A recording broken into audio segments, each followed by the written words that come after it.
पहला वाला केस अगर हम देखते हैं तो उसमें करंट जा रहा है इस तरह से, ठीक है, इसमें करंट जाएगा यहाँ से, ये करंट जाएगा, तो उसकी जो लेंथ है, करंट ऐसे जा रहा है, तो लेंथ क्या हो जाएगी इसकी, लेंथ कितनी हुई इसकी बताओ जरा। लेंथ हो जाएगी L, यानी करंट जिस डायरेक्शन में ट्रेवल करता है उसके अलोंग लेंथ होती है, और उसके परपेंडिकुलर जो एरिया होगा करंट की डायरेक्शन ऑफ फ्लो के परपेंडिकुलर, उसको हम एरिया क्रॉस सेक्शन कहते हैं यहाँ पर। तो एरिया क्रॉस सेक्शन कितना लेंगे इसमें, एरिया क्रॉस सेक्शन क्या हो जाएगा,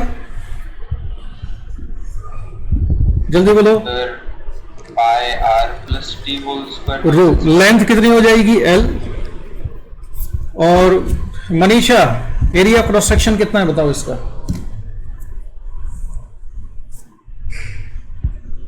sir pi are square by, pi are square by,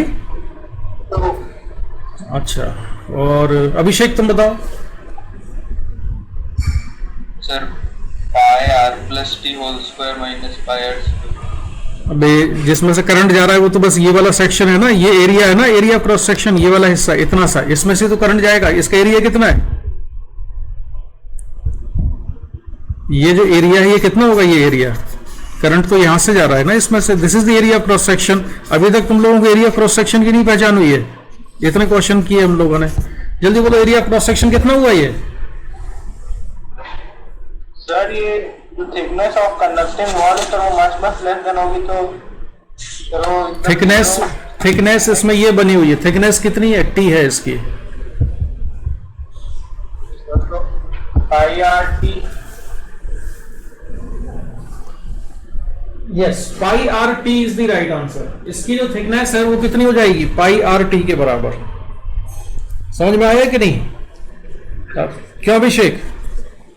yes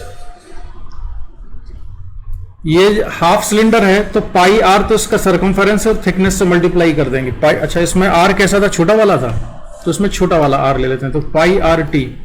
तो ये तो पहले केस का रेजिस्टेंस हो गया, सेकंड वाले केस में रेजिस्टेंस कितना है,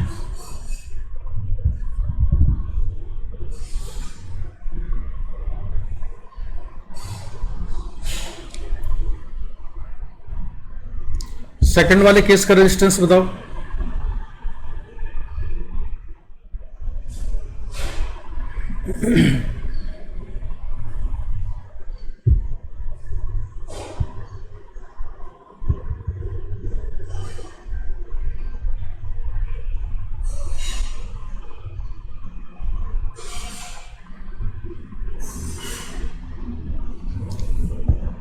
बोलो भाई सेकंड केस, हाँ रेजिस्टेंस,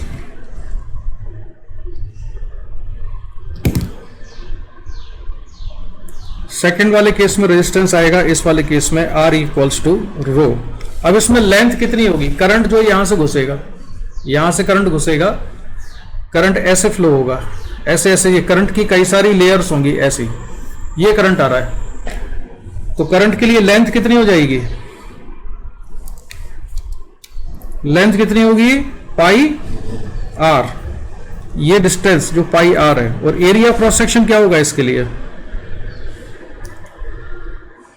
एरिया क्रॉस सेक्शन कितना, हाँ एरिया क्रॉस सेक्शन इस बार ये है, यहां से करंट एंटर होता है, तो करंट के फ्लो की डायरेक्शन के परपेंडिकुलर जो एरिया है, this is the area cross section. तो ये एरिया क्रॉस सेक्शन कितना हो गया, लेंथ L और थिकनेस T के बराबर। ये जो रेक्टेंगल है ना, इसकी थिकनेस कितनी है T, और ये लेंथ है L के बराबर, तो LT।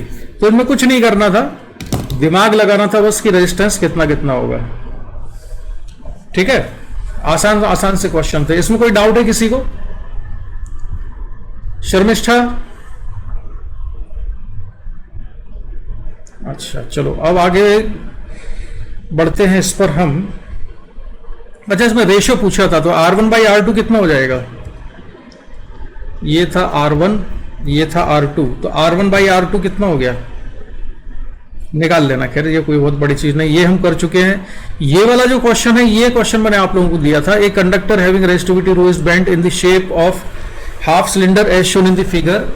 The inner and outer radii of cylinder are A and B respectively, and height of cylinder is h. A potential difference is applied across two rectangular face of the conductor. Calculate resistance offered by the conductor. तो इस वाले case में resistance कितना आ जाएगा? क्यों भाई, इसमें बताओ करंट कहां से कहां जा रहा है, कैसे फ्लो हो रहा है करंट? पोटेंशियल डिफरेंस जब लगाएंगे तो करंट ऐसे आएगा। इसमें रेक्टेंगुलर सरफेस के अक्रॉस बताया गया ना कि बैटरी लगा दी है, तो हमने यहां बैटरी लगा दी। इसका रेजिस्टेंस मुझे कैलकुलेट करना है, तो R equal to rho, length कितनी हो जाएगी इसमें? इसका रेडियस कितना है? B के बराबर है। Inner and outer radius cylinder A and B। अच्छा, इनर और आउटर रेडियस है, इनर रेडियस है यहां से A और आउटर रेडियस जो है इसकी सेंटर से मतलब यहां तक की जो रेडियस है ये B के बराबर है।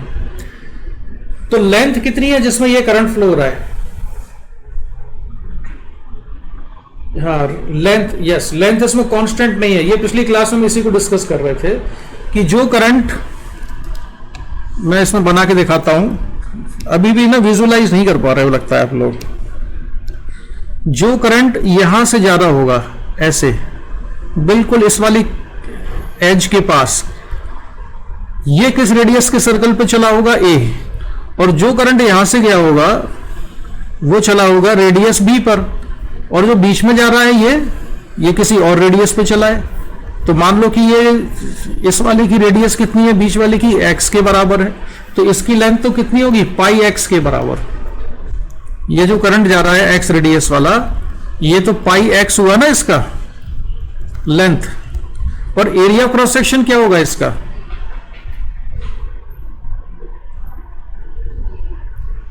अब यहां से मुझे इंटीग्रेट करना पड़ेगा कि यहां से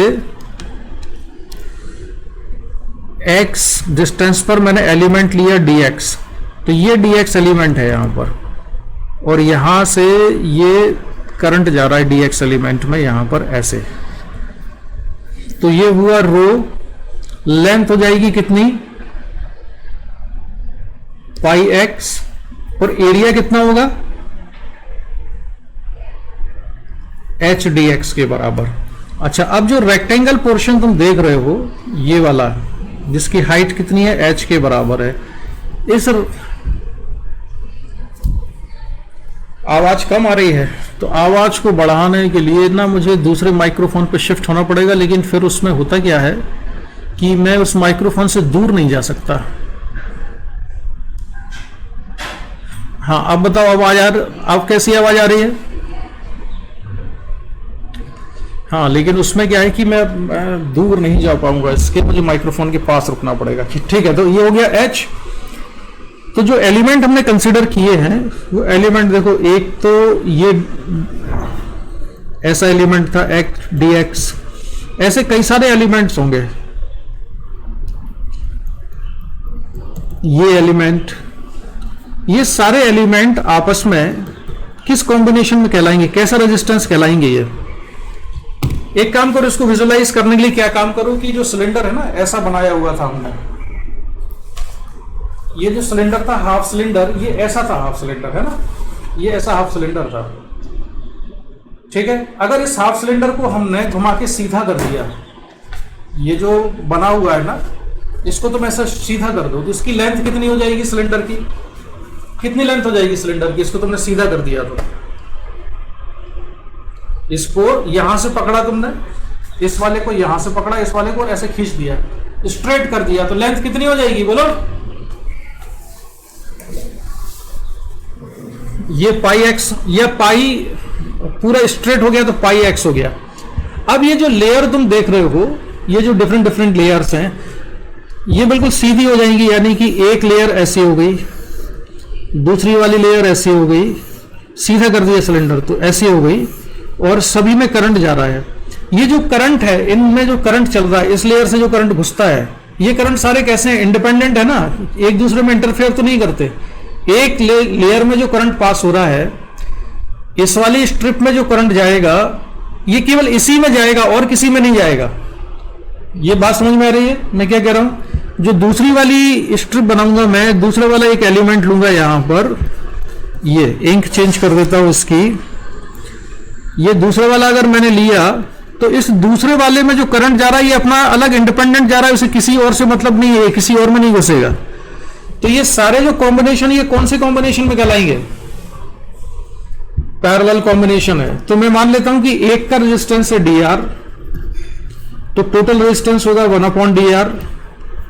ठीक है, पैरेलल कॉम्बिनेशन का ये फॉर्मूला होता है, तो ये होगा h dx upon rho pi x equals to, हम इसको इंटीग्रेट करते हैं तो h upon rho into pi integration 1/x dx। x कहां से कहां तक चेंज होगा? a टू b, तो ये आएगा h upon rho into pi ln b minus ln a, और सिंप्लीफाई कर देंगे तो ये हो जाएगा ln b upon a। This is the resistance of this body, जो भी बॉडी दी गई थी इसका ये रेजिस्टेंस आया। तो ये तो पिछली क्लास में भी दिया था ना क्वेश्चन, हमने कर लिया था। अब आगे बढ़ते हैं हम, और कुछ कॉन्सेप्ट तुमको मैं सिखा दूं जरा। कॉन्सेप्ट ये है कि जनरली जब हम क्वेश्चन सॉल्व करते हैं, थोड़ा और बेसिक से समझाता हूं तुमको। मान लो ये कंडक्टिंग मटेरियल का बना हुआ एक सिलेंडर है, एक सिलेंडर है कंडक्टिंग मटेरियल का बना हुआ है, तो उसमें बहुत सारे फ्री इलेक्ट्रॉन्स भी होंगे। क्यों भाई? अगर ये कंडक्टिंग मटेरियल का बना हुआ सिलेंडर है तो उसमें फ्री इलेक्ट्रॉन्स भी होंगे ना बहुत सारे। अरे बोलो यार,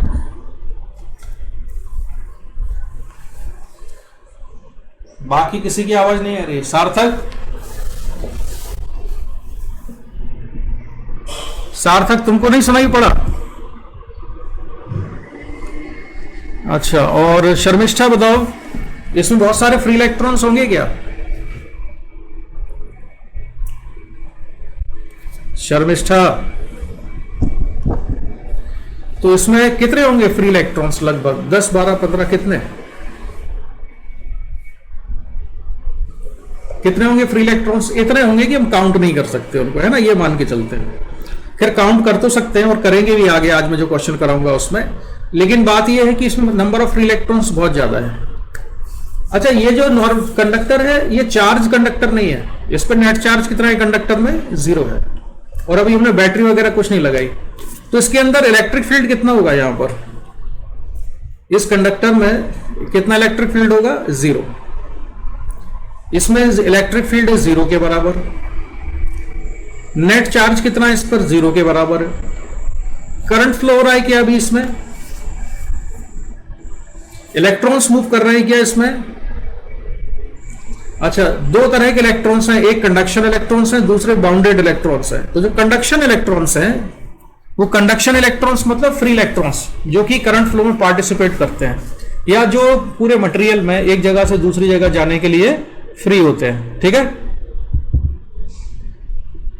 वही होता है ना कंडीशन, पूरे मटेरियल में मूव करने के लिए थ्रू आउट फ्री है, वो कंडक्शन इलेक्ट्रॉन्स हैं।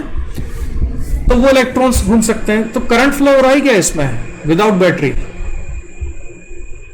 तो करंट फ्लो क्यों नहीं हो रहा है?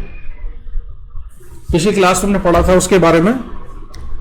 हाँ, रैंडमली, हाँ, इसमें है ये कि अगर हमें कोई इमेजिनरी एरिया ले लें यहां पर, तो उस एरिया के एक डायरेक्शन से जितने इलेक्ट्रॉन क्रॉस करेंगे उतने ही इलेक्ट्रॉन्स दूसरी डायरेक्शन से क्रॉस करेंगे। तो इस एरिया ऑफ क्रॉस सेक्शन के किसी एक डायरेक्शन से नेट चार्ज, किसी एक साइड से नेट चार्ज दूसरी साइड कितना फ्लो हुआ? 0 फ्लो हुआ। तो इसलिए इसमें नेट करंट का फ्लो हो ही नहीं रहा है। दूसरी चीज हम ये भी बताते हैं कि जो एवरेज वेलोसिटी है फ्री इलेक्ट्रॉन्स की, वो एवरेज वेलोसिटी कितनी आती है कैलकुलेट करने पर? 0।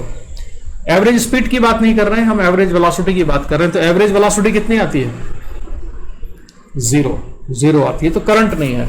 अब हम इसमें लगा देते हैं एक बैटरी। तो जब हमने एक बैटरी लगा दी, यानी कि पोटेंशियल डिफरेंस लगाया, और ये प्लस ये माइनस, तो ये हाई पोटेंशियल पर आ गया ये वाला एंड, और ये वाला एंड लो पोटेंशियल पर आ गया। और हम मान लेते हैं कि पोटेंशियल डिफरेंस कितना क्रिएट हो गया? V। ये पोटेंशियल डिफरेंस उतना ही है जितना बैटरी के टर्मिनल्स के अक्रॉस है। इसमें करंट का फ्लो स्टार्ट हो गया। करंट फ्लो होने लगा राइट साइड में I के बराबर। फ्री इलेक्ट्रॉन्स मूव कर रहे होंगे लेफ्ट साइड में, करंट जा रहा है राइट साइड में। अब बताओ इस कंडक्टर के अंदर इलेक्ट्रिक फील्ड है क्या?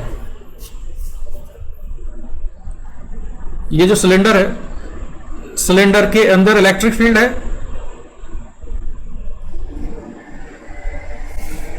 तो बाहर है क्या?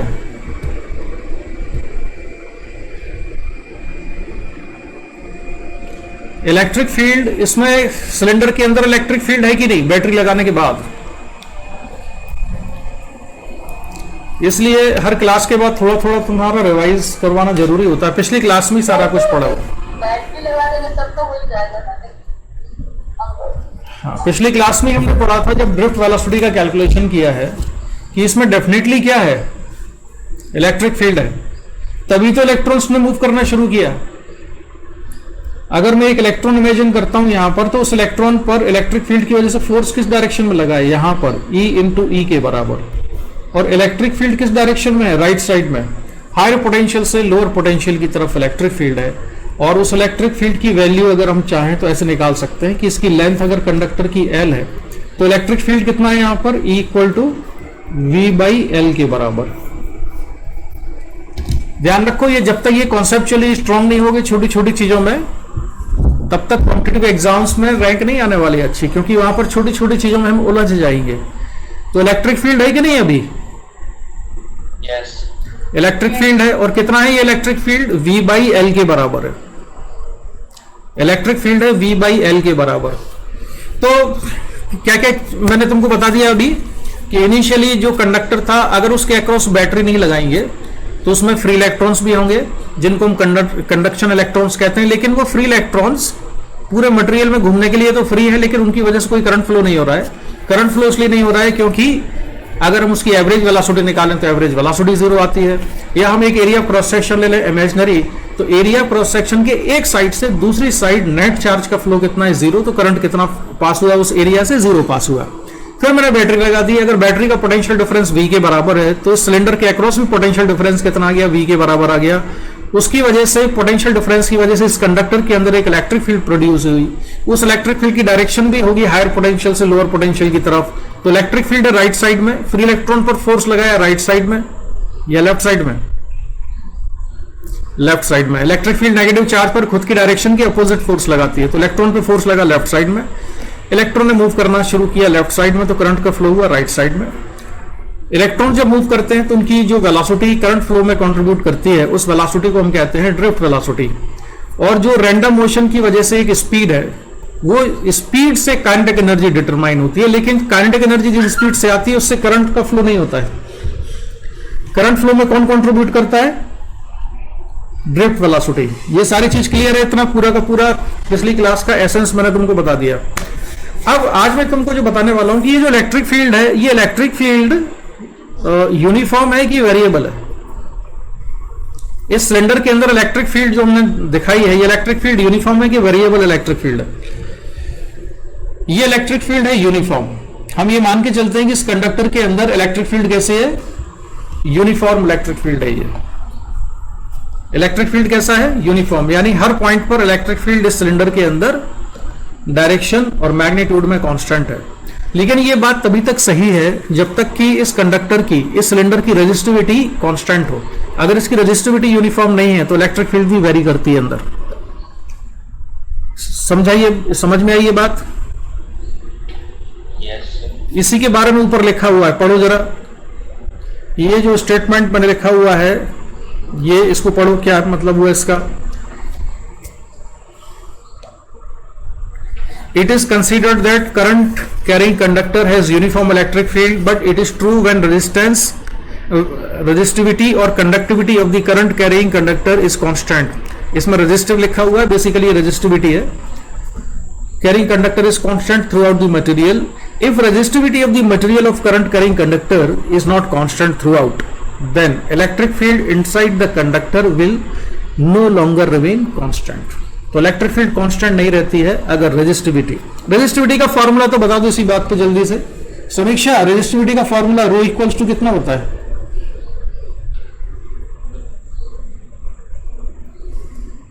सबसे बढ़िया फॉर्मूला ना मुझे अभी तक याद है, कई बार तुम ऐसे आंसर देते हो कि मुझे ना बाद में सुन के हंसी आती है। शर्मिष्ठा ने दिया था एक आंसर, मैंने पूछा था R equal to rho L by A होता है। फिर मैंने पूछा रो कितना होता है, उसने कहा रो इज इक्वल टू होता है R into A by L. मैं ये वाला फॉर्मूला नहीं पूछ रहा हूँ, रो इक्वल टू लेंथ और एरिया क्रॉस सेक्शन का। मैं कुछ एक, हाँ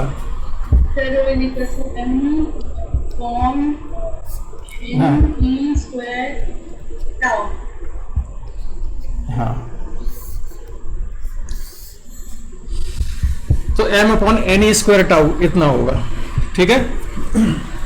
तो ये रेजिस्टिविटी का फॉर्मूला होता है। और इसी तरह से कंडक्टिविटी और रेजिस्टिविटी का भी एक रिलेशन है, 1/σ के बराबर। तो resistivity through out the material अगर कांस्टेंट है तो इलेक्ट्रिक फील्ड यूनिफॉर्म होती है, अदरवाइज इलेक्ट्रिक फील्ड यूनिफॉर्म नहीं होगी, ठीक है। दूसरी इंपॉर्टेंट चीज, अब एक चीज बताओ कि आप लोगों ने 11th क्लास में पढ़ा होगा जब आप काइनेटिक थ्योरी ऑफ गैसेस पढ़ रहे थे कि डिग्रीज ऑफ फ्रीडम होती है गैस के मॉलिक्यूल्स की, उनकी काइनेटिक एनर्जी होती है। तो गैस के मॉलिक्यूल्स की काइनेटिक एनर्जी होती है 2। ये 11th क्लास में काइनेटिक थ्योरी ऑफ गैसेस में आपने पढ़ा है। कौन कौन सी काइनेटिक, किस किस तरह की काइनेटिक एनर्जी होती थी? एक ट्रांसलेशनल काइनेटिक एनर्जी होती थी और एक रोटेशनल। ट्रांसलेशनल काइनेटिक एनर्जी का फॉर्मूला क्या होता था? किसी गैस की translational kinetic energy temperature T पर कितनी होती है? जो पुराने स्टूडेंट्स हैं बताओ जरा, समीक्षा बोलो। काइनेटिक एनर्जी यानी ट्रांसलेशनल काइनेटिक एनर्जी कितनी होती है?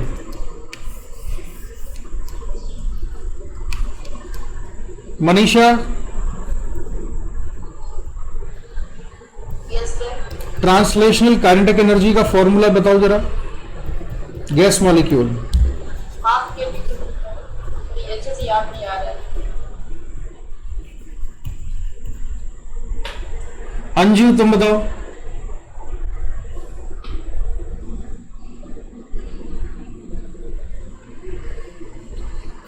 अभिषेक, किसी को भी याद है क्या ट्रांसलेशनल काइनेटिक एनर्जी का फॉर्मूला क्या होता था? सर 3/2 kT क्या? हाँ, ये किसने आंसर दिया अभी? अंजू। हाँ सही आंसर है, 3/2 kT होता था, जिसमें K क्या होता था?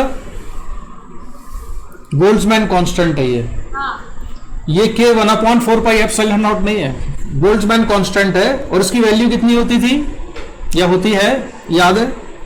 1.38 इंटू ऐसा कुछ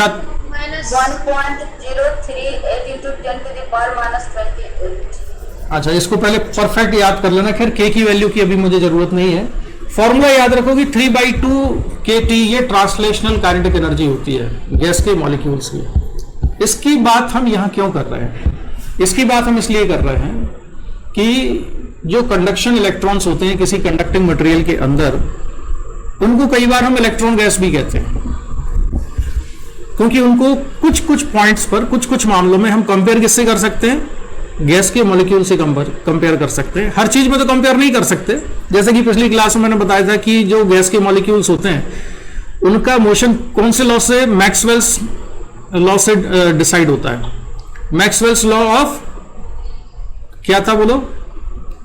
एनर्जी डिस्ट्रीब्यूशन जो था। जबकि कंडक्शन इलेक्ट्रॉन्स जो होते हैं इनका मोशन किस पर डिपेंड करता है? ये मॉडर्न फिजिक्स में जो हम पढ़ते हैं जिन चीजों से, अरे बोलो यार, तुम लोग जो 12th में हो, इसमें 12th कर चुके हो, किस पर डिपेंड करता है? वो क्वांटम फिजिक्स पर डिपेंड करता है, ठीक है। इलेक्ट्रॉन्स का जो मोशन है वो क्वांटम फिजिक्स पर डिपेंड करता है। यानी कि उस साइंटिस्ट का नाम बताओ जिसके हिसाब से ऑर्बिट में इलेक्ट्रॉन्स आते हैं। फर्स्ट ऑर्बिट में कितने होंगे? 2 होंगे। सेकंड ऑर्बिट में कितने आते हैं? 8। तो ये किसने बताया था? रदरफोर्ड ने नहीं बताया था, जो नाम आया है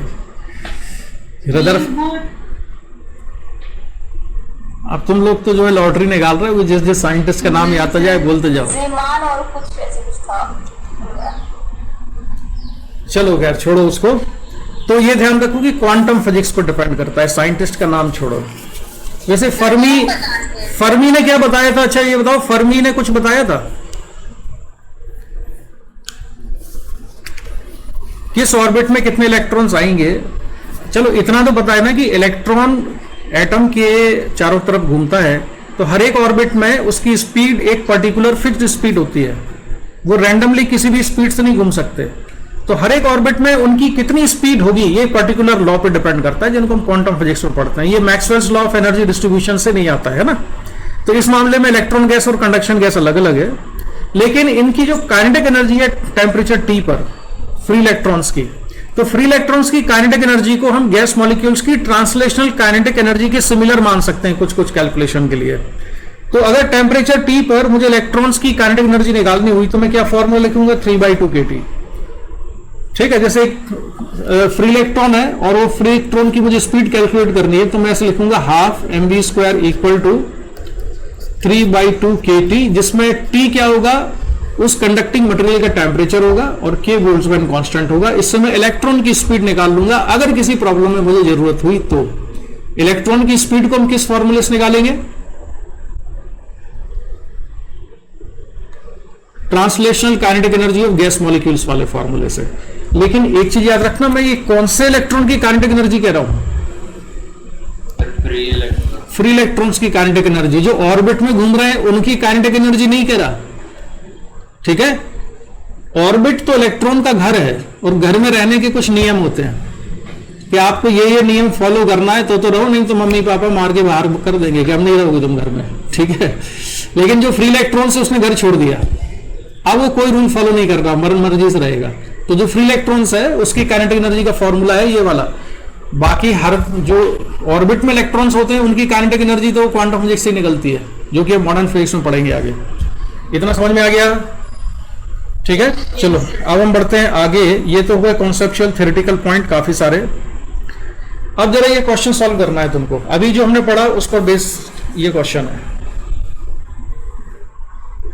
इसमें कंडक्टिविटी कैसी है, कांस्टेंट नहीं है थ्रू आउट द मटेरियल, और अगर conductivity throughout the material constant नहीं है तो इलेक्ट्रिक फील्ड यूनिफॉर्म नहीं होगी। तो electric field as a function of x calculate करना है इसमें।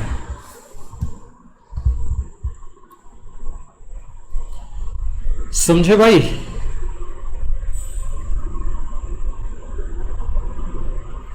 इलेक्ट्रिक फील्ड जो है आपको निकालना है as a function of x.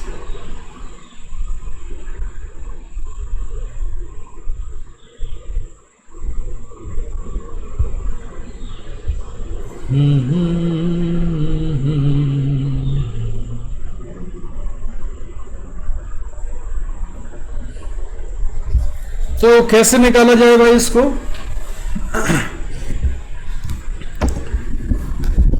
समीक्षा, तुम्हारे वो प्रॉब्लम दूर हुई कि नहीं तुम्हारी टेक्निकल के? तुम बोलती हो तो डिस्कनेक्ट हो जाती हो। हाँ सर, अब तो ठीक है, पहले होता है। अच्छा, बाकी कोई इतना बोलते नहीं है इसलिए तुम्हारी आवाज ही सबसे सही आती है। तो एक अभिषेक बताता है बीच में अगर कुछ बात होती, बाकी लोग चुप्पी साध के बैठ जाते हैं कि गलत निकले, सच्चा है बोलो ही मत। चलो भाई, तो एक मुझे ये बताओ कि सिलेंड्रिकल कंडक्टर में इलेक्ट्रिक फील्ड निकालना है, तो इलेक्ट्रिक फील्ड हम कैसे कैलकुलेट करें, क्या तरीका लगाएं इसमें, कुछ बता सकते हो? इलेक्ट्रिक फील्ड को हम फिट कहां से करें? इसमें इंफॉर्मेशन क्या दी हुई है? इंफॉर्मेशन ये है, एक सिलेंड्रिकल कंडक्टर है जिसकी लेंथ है L, तो मैंने ये बना लिया सिलेंड्रिकल कंडक्टर जिसकी लेंथ है L। एरिया क्रॉस सेक्शन इसका A दिया हुआ है तो हमने वो भी बना लिया। Conductivity changes with distance x from one of its ends as sigma equal to sigma naught L by x. तो sigma equal to sigma naught L by x, जिसमें सिग्मा नॉट और L कॉन्स्टेंट है। Calculate electric field inside the conductor as a function of x when a cell of EMF V is connected across the ends। तो एक cell connect कर दिया हमने, लो, जिसका potential difference कितना है, V है। तो इसमें करंट तो हम निकाल सकते हैं, करंट कितना जाएगा, I equal to potential difference V upon, अगर मुझे कंडक्टर का रेजिस्टेंस पता चल जाए तो मैं करंट निकाल दूंगा, और अगर करंट निकाल दिया तो हम इलेक्ट्रिक फील्ड निकाल सकते हैं क्या? कोई बताओ इसको रिलेट कहां से करेंगे? देखो तुम लोगों के दिमाग में ना, इवन जो 12th पास कर चुके हैं अभी वो भी कुछ स्टूडेंट्स कनेक्टेड हैं, उनको क्लिक नहीं कर रहा है क्योंकि उस पर बेस्ड क्वेश्चन सॉल्व नहीं किए हैं आपने। मैं बताता हूं, इलेक्ट्रिक फील्ड और करंट डेंसिटी, इन दोनों में आपस में जो रिलेशन होता है ना, उसको यूज करना सीखो। कई बार वो क्लिक नहीं करता है। क्या रिलेशन है? J equal to sigma E, ये हम पढ़ चुके हैं पहले। करंट डेंसिटी इक्वल टू कितना होता है? J equal to sigma E के बराबर। करंट डेंसिटी को क्या लिख सकते हैं हम? I upon A equal to sigma, यहां पर सिग्मा कितना है? Sigma naught L by x into E। तो इलेक्ट्रिक फील्ड जो उन्होंने पूछा है वो electric field E equal to कितना हो जाएगा? अगर करंट की टर्म्स में हम लिखें तो कितना हो जाएगा?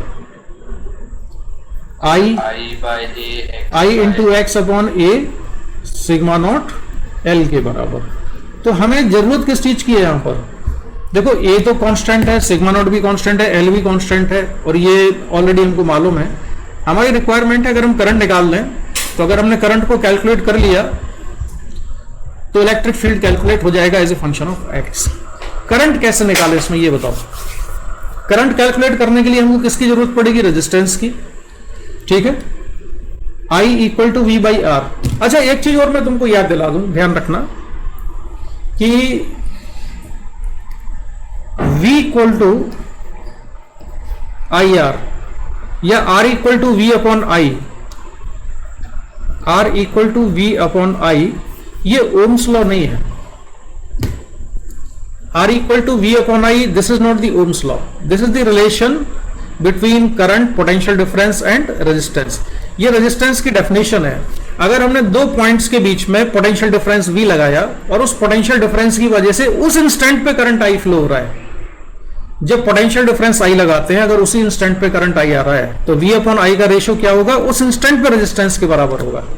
सो this is simply the definition of the resistance. ये रेजिस्टेंस की डेफिनेशन है। ओम्स लॉ एक डिफरेंट चीज है। ओम्स लॉ ये कहता है कि V is proportional to I as long as temperature is constant, या रेजिस्टिविटी इज कांस्टेंट, या कंडक्टिविटी इज कांस्टेंट। तो V और I का रिलेशनशिप प्रोपोर्शनलिटी वाला तभी होगा जब सिग्मा या रो कांस्टेंट हो। This is Ohm's law. लेकिन V अपॉन I का जो रेशियो है ये हमेशा रेजिस्टेंस के बराबर होगा। This is the definition of resistance. भले V I के प्रोपोर्शनल हो चाहे ना हो, अगर V और I प्रोपोर्शनल होंगे तो V अपॉन I का जो रेशियो आएगा वो रेशियो कैसा आएगा? हमेशा कांस्टेंट आएगा, यानी रेजिस्टेंस कैसा रहेगा? कांस्टेंट रहेगा।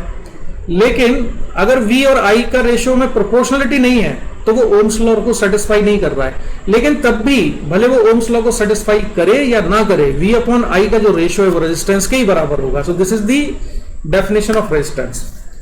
ठीक है, चलो तो ये याद रखना, ये मैंने तुमको बता दिया है। रेजिस्टेंस कैलकुलेट करने के लिए मुझे इसमें करना पड़ेगा इंटीग्रेशन। क्या करें हम इसमें? क्योंकि रेजिस्टेंस अलग अलग हिस्से का अलग अलग है, अलग अलग हिस्से का रेजिस्टेंस अलग अलग है। तो मैंने क्या काम किया यहां कि एक एलिमेंट कंसीडर करता हूं मैं, यहां से x डिस्टेंस पर इसका एक एलिमेंट कंसीडर किया जिसकी थिकनेस कितनी है? dx के बराबर है, और इस एलिमेंट का रेजिस्टेंस मुझे लिखना है। तो रेजिस्टेंस ऑफ एलिमेंट dx हम मान लेते हैं। तो dx इक्वल टू कितना लिखूं बोलो? dr मान लेते हैं। dr इक्वल टू कितना? रो l बाई a फॉर्मूला होता है ना, तो रो यानी कि 1 बाई सिग्मा। ठीक है, l बाई a। अब हम ये किसका रेजिस्टेंस निकाल रहे हैं? एलिमेंट का, छोटे से एलिमेंट का रेजिस्टेंस निकाल रहे हैं। तो उसकी लेंथ कितनी लिखेंगे हम? dx, और एरिया क्रॉस सेक्शन कितना है? a के बराबर। सिग्मा की वैल्यू सब्स्टिट्यूट करो, तो सिग्मा कितना है? 1 बाई ये सिग्मा नॉट l, और नीचे अपॉन x था तो x इसमें ऊपर पहुंच जाएगा, इंटू dx अपॉन a। यहां देखो क्लैरिटी के साथ लिखता हूं, dr equal to x dx upon sigma naught l a। This is the element of this very small element, resistance of this very small element. ये समझ में आया कि नहीं? Yes. हमको इंटीग्रेशन क्यों करना पड़ रहा है? ये क्लिक कर रहा है। ये जो एलिमेंट है हर एक जगह सेम नहीं, हर जगह रो की वैल्यू अलग है या सिग्मा की वैल्यू अलग अलग है, तो हर एक एलिमेंट का रेजिस्टेंस भी अलग अलग होगा। इन सारे रेजिस्टेंस को हम किस कॉम्बिनेशन में मान सकते हैं? सीरीज या पैरेलल? सीरीज में क्यों लेंगे? क्योंकि सभी में सेम करंट पास हो रहा है। सेम करंट का मीनिंग भी पता है, कई लोगों को नहीं समझ में आता है कि सेम करंट पास हो रहा है तो वो सीरीज में है कि पैरेलल में है। देखो, जैसे मैंने एक रेजिस्टेंस बनाया यहां पर और एक रेजिस्टेंस बनाया यहां पर, और ये बैटरी लगा दी। मान लो इसमें 1 एम्पियर का करंट जा रहा है और इसमें भी 1 एम्पियर का जा रहा है, तो दोनों में सेम करंट जा रहा है ना, तो कि दोनों सीरीज में है कि नहीं?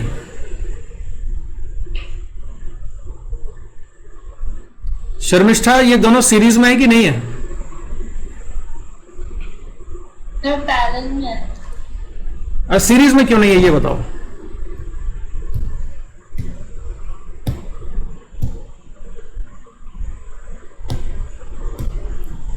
अभिषेक तुम बताओ सीरीज में क्यों नहीं है ये? सर क्योंकि जो करंट बैटरी से आ रहा था वो तो डिवाइड, और सर पोटेंशियल डिफरेंस दोनों के क्रॉस भी सेम ही है। नहीं ये नहीं, करंट सेम है कि नहीं दोनों में, ये बताओ। यस नहीं है सेम, सर। दोनों में सिमिलर है, करंट सेम नहीं है। सेम करंट जब हम डिफाइन करते हैं ना तो उसका मतलब होता है कि जैसे एक रेजिस्टेंस ये है, चलो भाई आगे क्यों खिसक गया, एक रेजिस्टेंस बनाया मैंने यहां पर, एक ये बनाया, तो ये जो करंट जाएगा इन दोनों रेजिस्टेंस में R1 R2 में, ये करंट को हम कहेंगे कि सेम है। तो सीरीज में सेम करंट का मतलब है कि जो इलेक्ट्रॉन इसमें से घुस के निकला है वही इलेक्ट्रॉन इसमें से घुस के निकलना चाहिए, तब सेम कहलाएगा। बात समझ में आई? इसमें जो इलेक्ट्रॉन जाएगा इस वाली ब्रांच में वो डिफरेंट इलेक्ट्रॉन्स हैं, और जो इसमें जा रहा है वो डिफरेंट है। जो इलेक्ट्रॉन्स इस वाले रेजिस्टेंस में से पास हो रहे हैं, सेम इलेक्ट्रॉन अगर दूसरे में से पास हो तभी हम कहेंगे कि करंट सेम है सीरीज कॉम्बिनेशन के लिए। ठीक है? यस। जैसे भाई तेरी पॉकेट में मान लो ये 500 रुपए है, और तुम्हारा एक फ्रेंड है उसके पास भी 500 रुपए हैं, तो दोनों के पास बराबर पैसे हैं, ये तो ठीक है, लेकिन सेम तब कहलाएंगे भाई जबकि जो नोट तुम्हारे पास है वही नोट उसके पास हो। तो ऐसा तो है नहीं ना, दोनों के पास 500 है लेकिन नोट तो डिफरेंट है। तो सेम का मतलब है कि एक रेजिस्टेंस में जिन इलेक्ट्रॉन्स ने पार्टिसिपेट किया है करंट फ्लो कराने में, दूसरे रेजिस्टेंस में से भी अगर वही वाले इलेक्ट्रॉन पार्टिसिपेट करते तो कहते हैं हम वो सीरीज में है। तो इसलिए यहां पर जो एलिमेंट है हमने कंसिडर किया है ये सारे सीरीज में है, क्योंकि सभी में से वही इलेक्ट्रॉन पास होंगे, अलग अलग इलेक्ट्रॉन नहीं जाएंगे। तो सीरीज कॉम्बिनेशन है तो डायरेक्ट इंटीग्रेट कर देते हैं। अगर पैरेलल होते हैं तो क्या करना पड़ता है हमको, 1/r कर dr करके इंटीग्रेट करना पड़ता है, जैसा कि अभी थोड़ी देर पहले हमने किया था। लिमिट कहां से कहां तक होगी इसकी, 0 से L तक। तो टोटल रेजिस्टेंस कितना आ गया, R। बोलो भाई रेजिस्टेंस कितना हो गया? Sir L/2 sigma not a. L/2 sigma not, अच्छा एप्सिलॉन नॉट आ गया, सिग्मा नॉट ए। ये L²/2 आएगा, एक L कैंसिल हो जाएगा नीचे से, तो L/2 एप्सिलॉन नॉट ए, ये रेजिस्टेंस की वैल्यू आ गई हमारे पास। और रेजिस्टेंस आ गया और पोटेंशियल डिफरेंस भी हमारे पास है, तो करंट की वैल्यू निकल आएगी। तो करंट I = V/R, R की वैल्यू है L, और ये 2 सिग्मा नॉट ए ऊपर पहुंच जाएगा। This is equation number 2। अब इक्वेशन नंबर 1 और 2 से हम सॉल्व कर देंगे तो electric field as a function of X निकल आएगा। तो कितना आता है ये electric field, E electric field आएगा E = x/a sigma naught L, और I की वैल्यू सब्स्टिट्यूट कर दूं तो V 2 सिग्मा नॉट a/L। तो कुछ गड़बड़ तो नहीं कर दिया, सही है? तो A से A कैंसिल हो गया, और ये होगा V², सिग्मा नॉट भी कैंसिल हो गया। देखना ये ऊपर उल्टा तो नहीं कर दिया कहीं, यही आ रहा है यार। तो V², 2V² x अपॉन कितना, L², इतना। मुझे कुछ गड़बड़ लग रहा है इसमें, एक बार कैलकुलेशन चेक करो। सिग्मा नॉट तो गायब ही हो गया यार इसमें से, चेक करो जरा।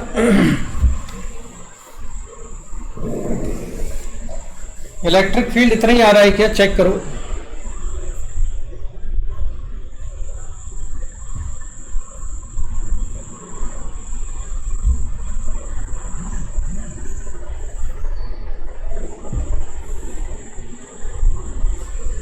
सिग्मा नॉट है तो एक सिग्मा नॉट बचेगा ना, एक ही। अच्छा V का स्क्वायर कहां से कर दिया यार मैंने, एक ये V था केवल, और सिग्मा नॉट, ठीक है सही आंसर यही है, 2V x upon L square, यही आंसर होगा। तो 2Vx अपॉन एल स्क्वायर। तो इलेक्ट्रिक फील्ड E वेरी कर रहा है कि नहीं? यस एक्स के साथ वेरी कर रहा है, ये कांस्टेंट नहीं है। तो हमने इस चीज को देखा कि अगर रेजिस्टिविटी कांस्टेंट नहीं होगी तो फिर इलेक्ट्रिक फील्ड भी through out the material constant नहीं होगा। एक बहुत ही बढ़िया क्वेश्चन, केमिस्ट्री से ज्यादा रिलेटेड है ये। पढ़ो जरा क्वेश्चन को, फिर मैं तुमसे पूछता हूं इसका मतलब क्या हुआ।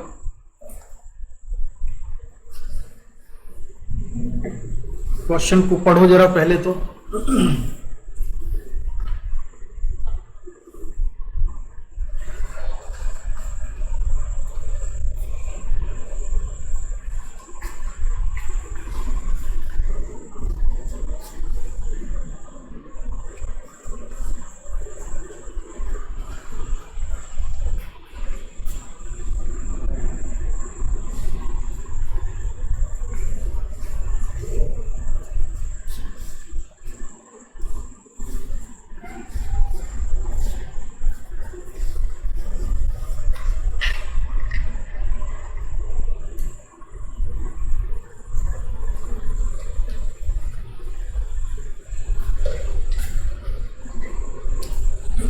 पढ़ लिया क्वेश्चन?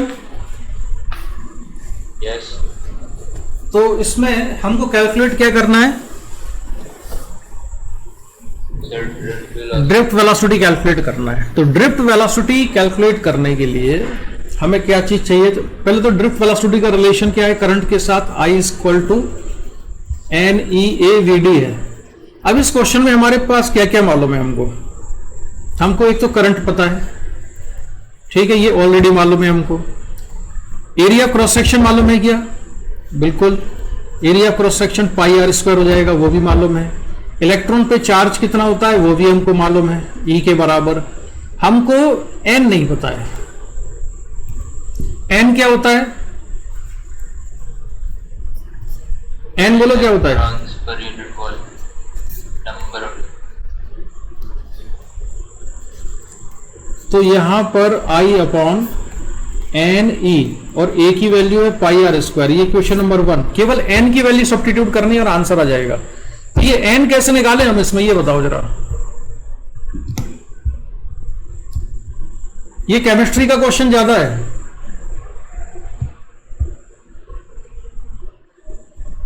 सर डेंसिटी और वॉल्यूम। मोलर मास का क्या रोल होगा यहाँ पर, ये बताओ। जो मोलर मास है इसका क्या रोल है? वहां से वॉल्यूम निकल जाएगा डेंसिटी और मास के बेसिस पे। सर वो मोल्स निकाल के एवोगाड्रो नंबर से मल्टीप्लाई करें। हाँ, तो बोलो जरा क्या करेंगे, तुम बोलो, मैं लिखता हूं। क्या करना है बताइए। सर पहले वॉल्यूम निकाल लेंगे। ऐसे करेंगे, देखो मैं फटाफट याद रखो, इसका मोलर मास कितना है? M। तो जो M ग्राम मटेरियल होगा उसमें एटम्स कितने होते हैं? Sir half Avogadro number. उसको मैंने लिखा Na। M ग्राम में जो किसी भी मटेरियल का M ग्राम होगा जिसमें M मोलर मास है, तो उसमें नंबर ऑफ एटम्स कितने आएंगे? एवोगाड्रो नंबर के बराबर। इसलिए 1 ग्राम में कितने आएंगे?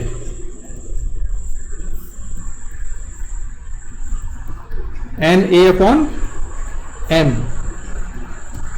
Number of atoms. ठीक है, ये किस में आएंगे? 1 ग्राम में। अच्छा, ये जो n स्मॉल n लिखा होता है, ये स्मॉल n क्या चीज होती है?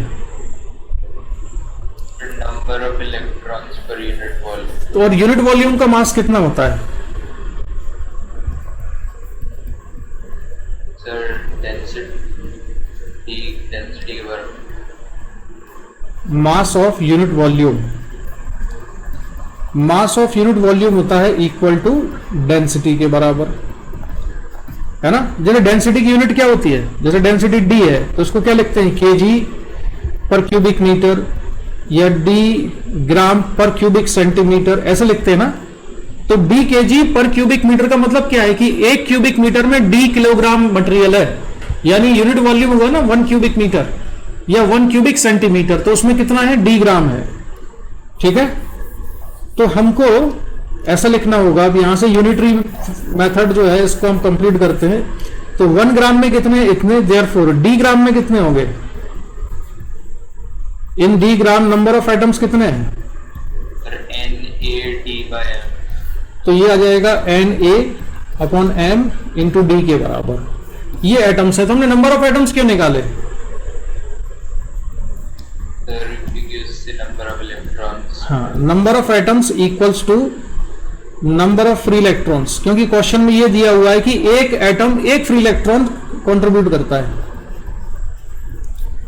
तो number of atoms number of free electrons ही है, तो स्मॉल n की वैल्यू आएगी Na/M इंटू डी के बराबर। ठीक है, इतना क्लियर है। Yes, sir। तो अब बस हमारा काम हो गया, स्मॉल n हमने निकाल दिया है। तो ड्रिफ्ट वेलोसिटी इक्वेशन नंबर 1 में जो चीजें हैं उसमें वैल्यू रख के निकाली जा सकती है। तो Vd इक्वल टू कितना हो जाएगा, I/n की वैल्यू है Na और m और d ऊपर पहुंच जाएंगे, E/r²। ये आंसर हो गया, ये ड्रिफ्ट वेलोसिटी है। समझ में आया। Sir, D तो नीचे रहे, D तो मल्टीप्लाई। अच्छा, अरे डी हाँ यार, ये तो मैंने डी क्या लिख दिया यार इसमें। Sir, density. डेंसिटी अच्छा, डेंसिटी थी, सही बात है, तो डी नीचे रहेगा। ध्यान रखना, डी डेंसिटी थी इसकी मटेरियल की। जी देखो, अभी तो मैंने सारा कुछ सिंबल में सॉल्व किया है, लेकिन जब आप इसमें न्यूमेरिकल वैल्यू दी होगी ना क्वेश्चन में, तो सॉल्व करते समय उनको प्रॉपर यूनिट्स में लेना मत भूलना। ठीक है, जैसे m ग्राम में कितने हैं, Na है, तो Na की वैल्यू क्या लिखोगे m ग्राम में, Na की वैल्यू क्या होती है, एवोगैड्रो नंबर क्या लिखोगे। 6.0 लेकिन अगर ये डेंसिटी केजी में दी होगी, तो अगर डेंसिटी दी हुई है d केजी पर क्यूबिक मीटर, ध्यान से सुनना, तब तुमने निकाला m ग्राम में कितने हैं, Na/m। अब Na तुम लिखते हो ग्राम में 6.02 10⁻23, तो तुमको इसमें लिखना पड़ेगा Na को 6.02 इंटू 10⁻26, ये केजी में आ जाएगा। और जो मोलर मास है उसको क्या लिखोगे, अगर वो ग्राम में दिया है तो m इंटू 10⁻³ केजी में हो जाएगा वो। तो जब भी आप क्वेश्चन सॉल्व करोगे तो प्रॉपर यूनिट्स में चेंज करना मत भूलना। तो ये इसका आंसर हो गया। ये डिफरेंट टाइप के क्वेश्चंस करा रहा हूं तुम्हारे फंडे क्लियर करने के लिए। इस क्वेश्चन का स्क्रीनशॉट लो, ये तुमको घर पे सॉल्व करना है।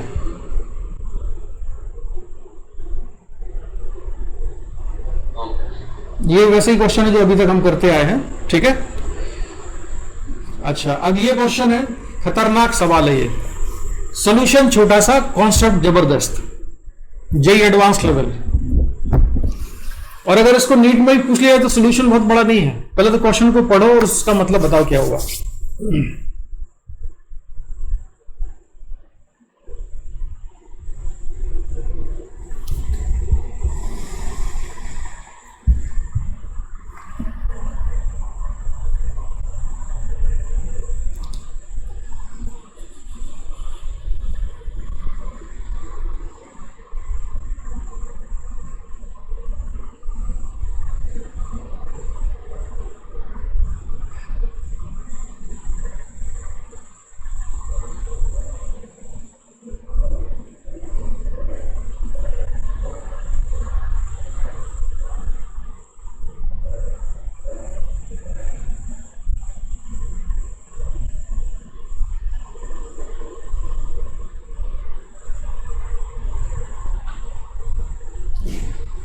पढ़ लिया?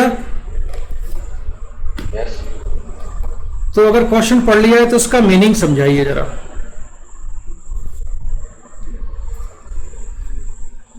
सर, वो करंट पहले रॉड से फ्लो कर रहा था, पर जब वो दूसरे रॉड में गया तो इतनी तेजी से फ्लो नहीं कर रहा होगा, रेजिस्टिविटी ज्यादा होगी, तो पाइल।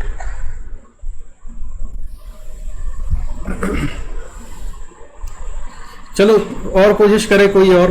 अभिषेक ने इतनी कोशिश की, इसके आगे बताओ कोई और। क्वेश्चन का मीनिंग की बात करें अगर हम,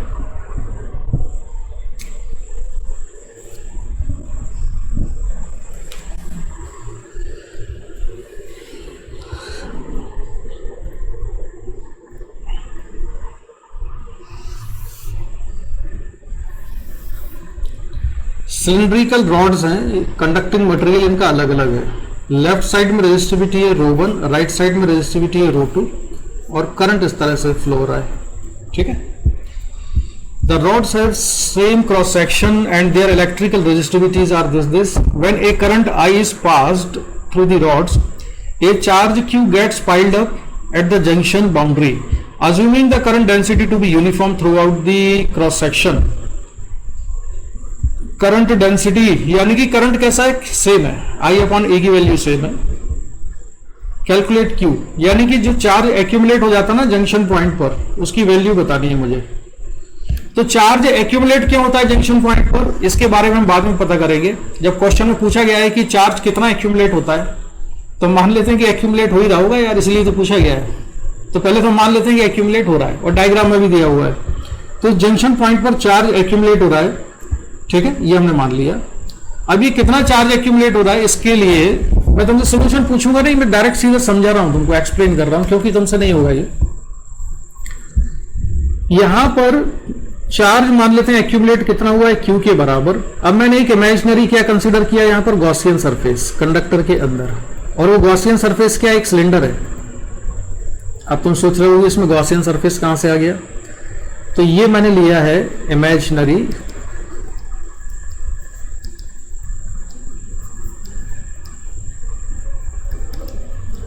गॉसियन सरफेस, ठीक है। इस इमेजिनरी गॉसियन सरफेस में मुझे लेफ्ट साइड में मैं मान लेता हूं इलेक्ट्रिक फील्ड कितनी है, यहां पर E1 है और यहां पर इलेक्ट्रिक फील्ड कितनी है, E2 के बराबर है। जैसे इलेक्ट्रिक फील्ड किस डायरेक्शन में होगी, ये E1 E2 किस डायरेक्शन में होगी, लेफ्ट या राइट,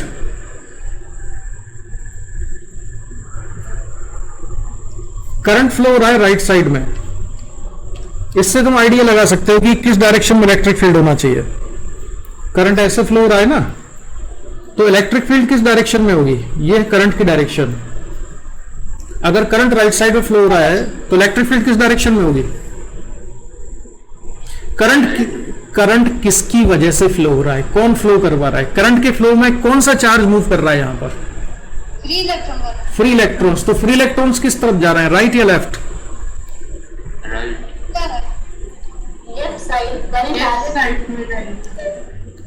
करंट राइट साइड में जा रहा है, तो करंट पॉजिटिव चार्ज के फ्लो की डायरेक्शन में होता है, तो यहाँ पॉजिटिव चार्ज तो मूव कर नहीं रहा है, मूव कौन कर रहा है, इलेक्ट्रॉन। तो इलेक्ट्रॉन किस डायरेक्शन मूव कर रहा है, लेफ्ट साइड। तो ये गलती मत करो, इतना सारा थ्योरी पढ़ा दिया तुम लोगों को। तो ये इलेक्ट्रॉन यहां पर आ रहे हैं, ऐसे इलेक्ट्रॉन यहां जा रहे हैं, तो इलेक्ट्रॉन पर फोर्स किस डायरेक्शन में लग रहा है, लेफ्ट साइड लग रहा है, तभी तो लेफ्ट साइड में जा रहा है। तो इलेक्ट्रॉन लेफ्ट साइड में जा रहा है, फोर्स उस पर लेफ्ट साइड में लग रहा है। इलेक्ट्रिक फील्ड किस डायरेक्शन में है, इलेक्ट्रिक फील्ड नेगेटिव चार्ज पर फोर्स लगाती है खुद की डायरेक्शन की अपोजिट डायरेक्शन में, यानी इलेक्ट्रिक फील्ड किस डायरेक्शन में होगी, राइट साइड में। ये है Q इंटू E, या E इंटू E लिख देते हैं, small e into capital E, जिसमें स्मॉल e इलेक्ट्रॉन पे चार्ज है, कैपिटल E इलेक्ट्रिक फील्ड है। तो फोर्स अगर लेफ्ट साइड में लगा है, फोर्स लेफ्ट साइड में लग रहा है, इलेक्ट्रॉन लेफ्ट साइड में मूव कर रहा है, यानी इलेक्ट्रिक फील्ड राइट साइड में है। समझ में आ गया, ये इलेक्ट्रिक फील्ड राइट साइड में है। तो इलेक्ट्रिक फील्ड राइट साइड में, तो मान लेता हूं यहां इलेक्ट्रिक फील्ड E1 है और इस वाले सरफेस पर इलेक्ट्रिक फील्ड कितनी है, E2 है। दोबारा डायग्राम बना देता हूं, ये मैंने गॉसियन सरफेस कंसीडर कर लिया है एक। इस गॉसियन सरफेस के अंदर जंक्शन है दोनों रॉड का, ये इस जंक्शन पे कितना चार्ज एक्यूमुलेटेड है, Q। यहां पर इलेक्ट्रिक फील्ड कितना है, E1, और यहां पर इलेक्ट्रिक फील्ड मैंने लिखा है E2। तो मुझे बताओ इससे पास होने वाला इलेक्ट्रिक फ्लक्स कितना होगा, electric flux, electric flux through Gaussian surface, बोलो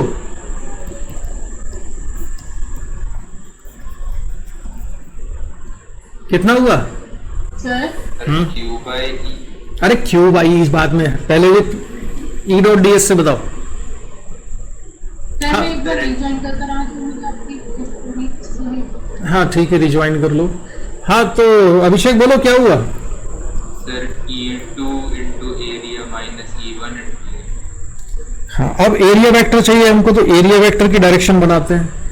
तो ये एरिया वेक्टर n कैप यहां पर होगा और इसमें एरिया वेक्टर इधर आएगा लेफ्ट साइड में, क्योंकि एरिया वेक्टर जो होता है वो सरफेस के परपेंडिकुलर होता है और क्लोज सरफेस पर एरिया वेक्टर किधर लिया जाता है, आउटवर्ड नॉर्मल। यहां पर एरिया वेक्टर इधर आएगा, तो ये तो इलेक्ट्रिक फील्ड के परपेंडिकुलर आएगा ये वाला एरिया वेक्टर, तो कर्व्ड सरफेस की वजह से तो कोई फ्लक्स है नहीं, तो इसको मैं लिख लेता हूं E2 और एरिया ऑफ क्रॉस सेक्शन हमने मान लिया A के बराबर है, ठीक है, और माइनस E1 इंटू A। समझ आया electric flux E2 minus A minus E1 into A। Yes sir. अब गॉस लॉ के अकॉर्डिंग ये फ्लक्स किसके बराबर होना चाहिए, 1/ε0 times to the net charge inside the Gaussian surface. तो इस इमेजिनरी गॉसियन सरफेस के अंदर चार्ज कहां पर है, ये चार्ज उस जगह है जो कि इस इमेजिनरी सिलेंडर के अंदर दोनों रॉड के जंक्शन पर जमा हुआ है, कलेक्टेड है। तो वो कितना लिखा मैंने, Q। तो मेरे पास फिलहाल रिलेशन ये आया E2A minus E1A equal to Q/ε0। इसको मैंने लिखा इक्वेशन नंबर 1। हमको कैलकुलेट क्या करना है इसमें, सर Q। हाँ, Q कैलकुलेट करना है। अब ध्यान दो, आज मैं इस बारे में बात कर चुका हूं आज के लेक्चर में, इसलिए तुमको बताना चाहिए। यहां से मुझे इलेक्ट्रिक फील्ड हटाना है, लेकिन जो चीजें दी हैं उनमें उनको लेके आना है। तो रेजिस्टिविटी दी हुई है ρ1 ρ2, तो ρ1 ρ2 है, करंट है, तो इलेक्ट्रिक फील्ड हटा के करंट और ρ1 ρ2 को मैं कैसे इंट्रोड्यूस कर सकता हूं, किस फॉर्मूले से, किस रिलेशन से इंट्रोड्यूस कर सकता हूं, बताओ।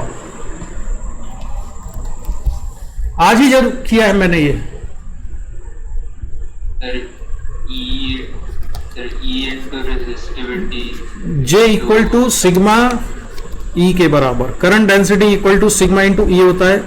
इसको हम लिख सकते हैं 1/ρ इंटू E। तो E इक्वल टू कितना हो जाएगा, ρ इंटू J के बराबर। J कितना होता है, I/A, ठीक है। तो जो इलेक्ट्रिक फील्ड E1 है उसको हम कितना लिख सकते हैं, बोल भाई, ρ1 I/A, और यहां से E2 कितना लिख सकते हैं, ρ2 I/A। तो वैल्यू सब्स्टिट्यूट करो इक्वेशन नंबर 1 में, ये 2 मान लेते हैं, ये है 3। तो इन इक्वेशंस की हेल्प से E2 को मैंने लिखा ρ2 I/A, और इसमें A ऑलरेडी था, माइनस E1 की वैल्यू है ρ1 I/A इंटू A, उसमें ऑलरेडी था, इक्वल टू 1/ε0 इंटू Q, ठीक है। अब इसमें A कैंसिल होगा और ये आएगा ρ2 minus ρ1 into I equal to Q/ε0। तो इसको सिंप्लीफाई करने पर हमारे पास चार्ज आया I/ε0 into ρ2 minus ρ1। This is the charge which is on the junction of two rods. इन दोनों रॉड के जंक्शन पर इतना चार्ज एक्यूमुलेट होगा, I/ε0 अपॉन ρ2 माइनस ρ1। समझ में आया ये? Yes sir. इसमें डाउट बताओ क्या है?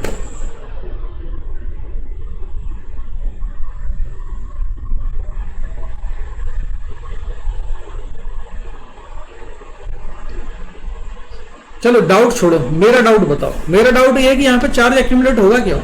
सॉल्व वॉल्व सब कर लिया वो एक अलग चीज है, लेकिन वो फील नहीं आया कि यहाँ पे चार्ज एक्यूमुलेट हो क्यों रहा है। बात समझ रहे हो? ये फील नहीं आ रहा ना कि चार्ज यार यहाँ से जब करंट फ्लो हो रहा है इधर, तो ये जो जंक्शन है इस पे चार्ज एक्यूमुलेट हो क्यों रहा होगा, ये फील आ रहा है। इसका मतलब ये है, देखो टाइम सेव करने के लिए मैं एक्सप्लेन करता हूं, तुम लोगों को बहुत टाइम लगेगा सोचने में। इलेक्ट्रॉन इस डायरेक्शन में मूव कर रहे हैं, यहां पर ऐसे मूव कर रहे हैं ना इलेक्ट्रॉन, यहां से आके इधर जा रहे हैं कि नहीं इलेक्ट्रॉन? यस। तो जो इलेक्ट्रॉन मूव कर रहे हैं यहां पर, तो देखो यहां पर ड्रिफ्ट वेलोसिटी अलग होगी और इसमें ड्रिफ्ट वेलोसिटी अलग होगी। इस वाले मटेरियल में ड्रिफ्ट वेलोसिटी अलग है, इसमें अलग है। रीजन क्या है ड्रिफ्ट वेलोसिटी अलग अलग होने का?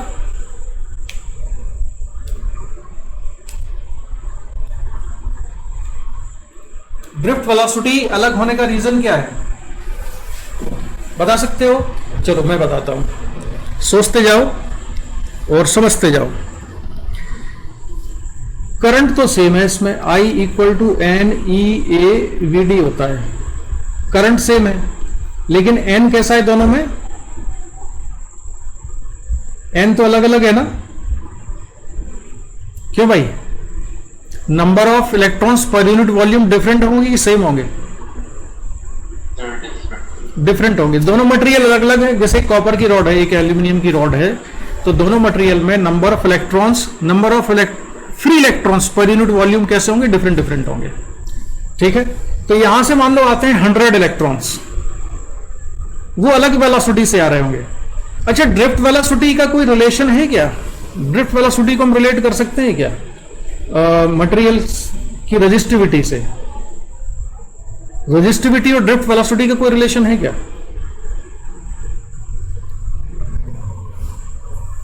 बोलो जरा।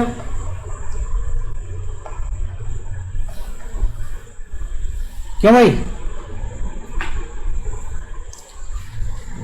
तो उसके लिए अपने को समीक्षा से पूछना पड़ेगा कि रेजिस्टिविटी का फॉर्मूला क्या होता था। समीक्षा से नहीं, शर्मिष्ठा से। m upon n square by tau, मतलब एनी स्क्वायर टाउ, ये होता था rho equal to m upon n square tau. तो n जिसमें ज्यादा है, n जिसका ज्यादा है उसका रो कैसा है? कम। n ज्यादा है जिस उसका रो कम है, यानी कि जिसमें फ्री इलेक्ट्रॉन्स का नंबर ज्यादा है उसकी रेजिस्टिविटी कम है। तो मैं मान लेता हूं फिलहाल की जो रो2 है, सपोज रो2 ग्रेटर देन रो1 है। अगर रो2 बड़ा है तो नंबर ऑफ फ्री इलेक्ट्रॉन्स कहां पर ज्यादा है?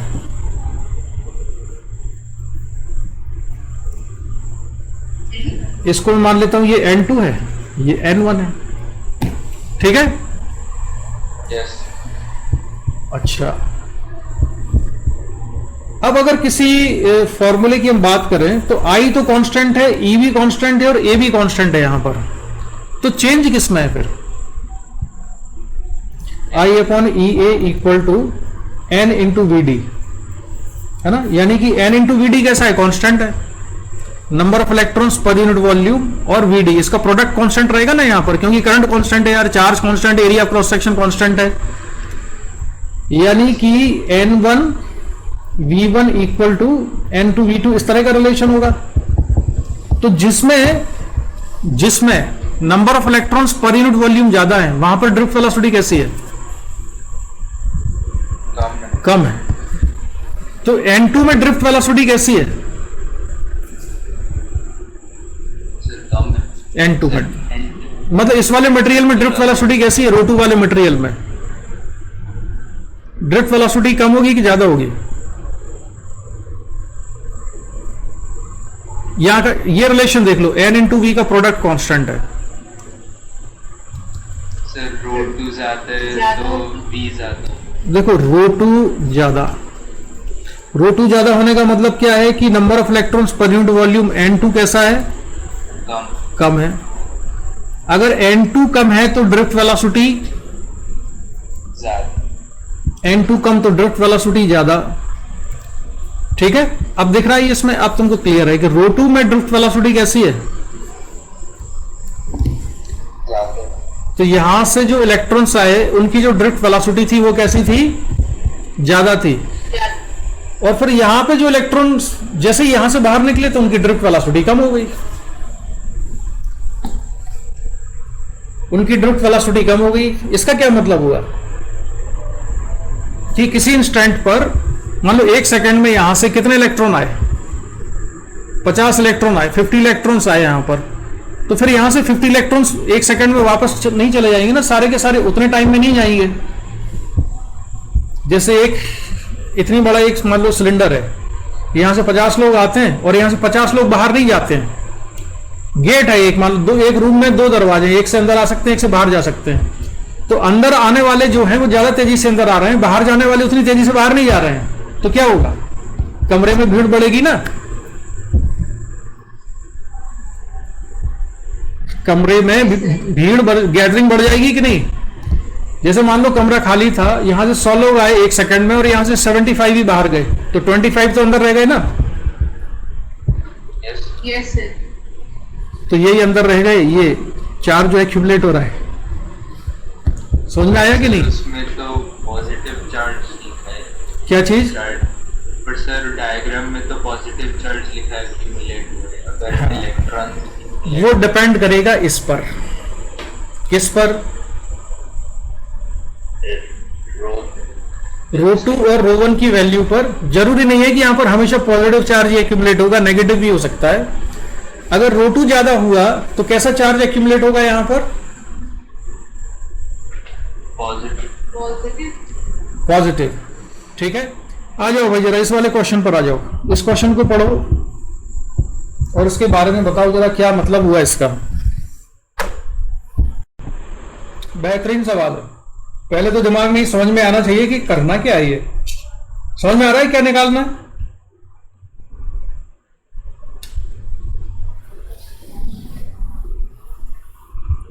A copper wire of length 5 centimeter carries a current of density this. The density and molar mass of copper are, each copper atom contributes 1 free electron. The temperature of the wire is 27 degrees Celsius. Estimate the average distance traveled by free electron during the time it moves from one end of the copper wire to the other end. हाँ भाई, जाग रहे हो कि नहीं? हाँ sir, कुछ तो समझ आया। हाँ, अब देखो इसमें मैं तुम्हें ध्यान दिलाऊं, छोटी छोटी चीजों पर ध्यान देना पड़ेगा। इसमें पूछा है एवरेज डिस्टेंस, और एक कॉपर वायर है। मान लो ये कॉपर का वायर बनाया मैंने और इसकी लेंथ कितनी है? 5 सेंटीमीटर है। अगर इस कॉपर वायर की लेंथ 5 सेंटीमीटर है तो एक इलेक्ट्रॉन, जब मैं यहां बैटरी लगाता हूं इसमें और करंट फ्लो होता है, तो एक इलेक्ट्रॉन जब यहां से यहां जाएगा तो उसका डिस्प्लेसमेंट कितना होगा? 5 सेंटीमीटर। डिस्प्लेसमेंट होगा 5 सेंटीमीटर। और उसको टाइम कितना लगेगा एक एंड से दूसरे एंड तक जाने में? वो आ जाएगा डिस्प्लेसमेंट अपॉन वेलोसिटी। कौन सी वेलोसिटी लेंगे हम इसमें? अगर इसकी लेंथ को मैं L मान लेता हूं फिलहाल, तो ये L अपॉन VD लेंगे, ध्यान रखना इसमें VD आएगा। लेकिन इलेक्ट्रॉन सीधा नहीं चलता है, वो इलेक्ट्रॉन चलता है, ऐसे भी जाता है, फिर कोलिजन होता है, कहीं ऐसे जाएगा फिर इधर जाएगा, ऐसे ऐसे zigzag मूवमेंट करते हुए फिर इधर जाता है। तो इसमें डिस्प्लेसमेंट नहीं पूछा है। अगर डिस्प्लेसमेंट पूछ रहे होते तब तो आंसर 5 सेंटीमीटर होता, equal to length of the conductor. But here they are asking total distance travelled by the electron. तो डिस्टेंस का फॉर्मूला क्या होता है? डिस्टेंस इक्वल टू होता है स्पीड इनटू टाइम। समझ में आई बात? तो स्पीड कैलकुलेट करेंगे आप, और टाइम तो हमने कैलकुलेट कर लिया है L अपॉन ड्रिफ्ट वेलोसिटी से, L बाई VD से। तो जो डिस्टेंस कैलकुलेट होगी इसकी डिस्टेंस, वो होगी V into L upon VD के बराबर। इसको नाम दे दिया मैंने इक्वेशन नंबर 1। इसमें कोई डाउट है क्या? बताओ कॉन्सेप्चुअली। बढ़िया सवाल, मतलब बढ़िया कॉन्सेप्ट क्लियर होते हैं, चीजें अंदर तक समझ में आती हैं इससे हमको। इससे हम क्या पता चला कि ड्रिफ्ट वेलोसिटी अलग होती है और स्पीड डिफरेंट, हाँ डिफरेंट स्पीड डिफरेंट होती है। अगर मुझे ये कैलकुलेट करना होता है इसमें, अगर मुझे इसमें ये कैलकुलेट करना होता कि इसको टाइम कितना लगा, तो टाइम कैलकुलेट करने के लिए मुझे L अपॉन ड्रिफ्ट वेलोसिटी लेना होगा। उसमें L अपॉन उसकी स्पीड नहीं करना है, क्योंकि स्पीड तो बहुत खतरनाक है उसकी, बहुत हाई स्पीड से मूव करता है। और ड्रिफ्ट वेलोसिटी जो एक पर्टिकुलर डायरेक्शन में ड्रिफ्ट हो रहा है जिसकी वजह से, तो उससे टाइम कैलकुलेट होगा। लेकिन डिस्टेंस कैलकुलेट करना है तो मुझे स्पीड चाहिए। ठीक है, अब हमारे पास दो चीजें हैं जो हमें कैलकुलेट करना है, एक तो स्पीड चाहिए और एक drift velocity. Drift velocity calculate करने के लिए फॉर्मूला क्या होता है हमारे पास? I equals to NEA VD के बराबर। ये फॉर्मूला होता है फॉर ड्रिफ्ट वेलोसिटी। इसमें मुझे क्या चीज नहीं पता है? N नहीं पता। E मालूम है, A मालूम है क्या हमको? एरिया क्रॉस सेक्शन मालूम है क्या इसका? नो सर, पर करंट डेंसिटी दी हुई है। यस, तो करंट डेंसिटी दी हुई है तो हमको फिर तो हम फॉर्मूला ही चेंज कर देते हैं ना। हम फॉर्मूला J इक्वल टू क्या लिख सकते हैं? N E V D। J equal to N E V D। ठीक है, ये हो जाता है ना ड्रिफ्ट वेलोसिटी और करंट डेंसिटी का रिलेशन। तो नहीं आया समझ में? Yes sir. I upon A. ये किसने बताया था अभी? मुझे ना बड़ी हंसी आती है, पिछली बार शर्मिष्ठा ने भी एक आंसर दिया था कि R equal to rho L by A. तो मैं जिस कंटेक्स्ट में पूछ रहा था कि रो का फॉर्मूला बताओ, तो उसने बता दिया कि रो इज इक्वल टू होता है R into A by L. मुझे इसलिए ऐसे है कि कुछ साल पहले की बात है, मैं पढ़ा रहा था 11th क्लास में मोमेंट ऑफ इनर्शिया। अब मोमेंट ऑफ इनर्शिया में एक होती है परपेंडिकुलर एक्सिस थ्योरम, पढ़ा है तुम लोगों ने? वो परपेंडिकुलर एक्सिस थ्योरम पढ़ी होगी ना? Yes sir. तो उसमें मैं ऐसे करा रहा था, उसका डेरिवेशन मान लो, एक क्वेश्चन कोई सॉल्व कर रहे थे कि एक ऑब्जेक्ट थी और उसका मोमेंट ऑफ इनर्शिया मतलब सिमेट्रिक ऑब्जेक्ट थी, तो इस एक्सिस के अबाउट उसका मोमेंट ऑफ इनर्शिया आई था, इसके अबाउट भी आई था, और इन दोनों के मोमेंट ऑफ इनर्शिया का जो सम है वो किसके बराबर आता था? किस एक्सिस के अबाउट आता था? जो दोनों के परपेंडिकुलर हो। तो जो परपेंडिकुलर है वो है मान लो आई पी के बराबर, है ना? तो मैंने पूरा सब कुछ किया। इसके बाद मैं उससे पूछता हूं, एक को मैंने स्टूडेंट को खड़ा किया, मैंने कहा ये बताओ यार, अब आई प्लस आई करेंगे तो कितना आएगा? तो मुझे ओबियस ये था कि उसको परपेंडिकुलर एक्सिस थ्योरम से बताना है कि आई पी। तो वो कहता है आई प्लस आई सर 2i होगा। तो वो मुझको अभी भी याद आता है कि भाई समझ लिया करो कि मैं आई प्लस आई 2i होता है, ये थोड़े पूछूंगा किसी से। तो उसने मुझे 2i बताया। तो ऐसे ही डेंस कल उसने शर्मिष्ठा ने पिछली क्लास में बताया कि रो का formula R A by L होता है। ऐसे ही अभी कोई current density I upon A, ठीक है, लेकिन हम करंट डेंसिटी की फॉर्म में ड्रिफ्ट वेलोसिटी को ऐसे लिख सकते हैं एन ई वी डी के बराबर, ठीक है। रिक्वायरमेंट क्या है हमारी? हमको एन चाहिए, आई मालूम है, जे मालूम है हमको, ई मालूम है, वीडी कैलकुलेट कर लेंगे अगर एन आ जाए। एन कैलकुलेट करने का तरीका आज ये क्वेश्चन में हमने डिस्कस किया। उसको एन कैसे निकाल लेंगे? मोलर मास दिया है तो एन ग्राम में कितने होंगे? एन ए के बराबर। तो 1 ग्राम में कितने हो जाएंगे? N A upon M. ध्यान रखना, जब मैं सिंबल हटा के न्यूमेरिकल वैल्यू रखूंगा तो प्रॉपर यूनिट्स में रखना होगा सारी चीजें। फिर हमको निकालना है यूनिट वॉल्यूम में। तो यूनिट वॉल्यूम का मास कितना होता है? डेंसिटी के बराबर। जैसे 9000 kg पर क्यूबिक मीटर है, तो 1 क्यूबिक मीटर में कितने इलेक्ट्रॉन्स होंगे? फ्री इलेक्ट्रॉन्स होंगे, मुझे ये चाहिए। तो 1 क्यूबिक मीटर का मास कितना है? 9000 kg, वो उसकी डेंसिटी है। तो रो kg में कितने आ जाएंगे number of atoms? Na upon m into rho. और हर एटम एक फ्री इलेक्ट्रॉन में कंट्रीब्यूट करता है, तो यही किसके बराबर हो जाएगा? n के बराबर। इस फॉर्मूले में जो रखना है, तो J equal to Na rho upon m into E into V D. तो यहां से वी डी कैलकुलेट हो जाएगा क्या भाई? यस। वी डी कितना आएगा? J into M upon Na into rho. इसको मैंने लिखा इक्वेशन नंबर 3। ये इक्वेशन भी आ जाए। ई छूट गया कहीं, ई कहां रहेगा? नीचे। इतना काम हो गया हमारा।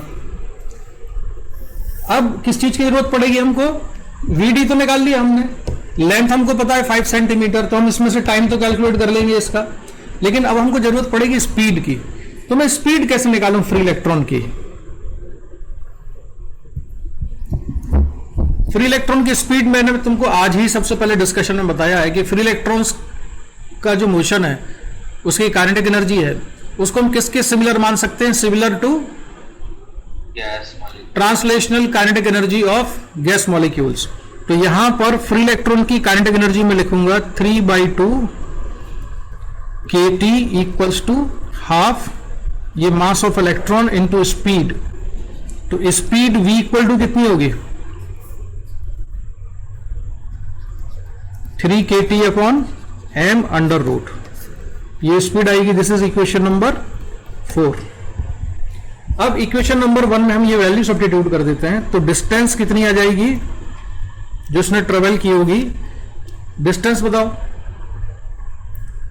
Distance d equal to V D, मतलब v into D upon drift velocity V D. यहां पर सभी कुछ सब्स्टिट्यूट कर दो।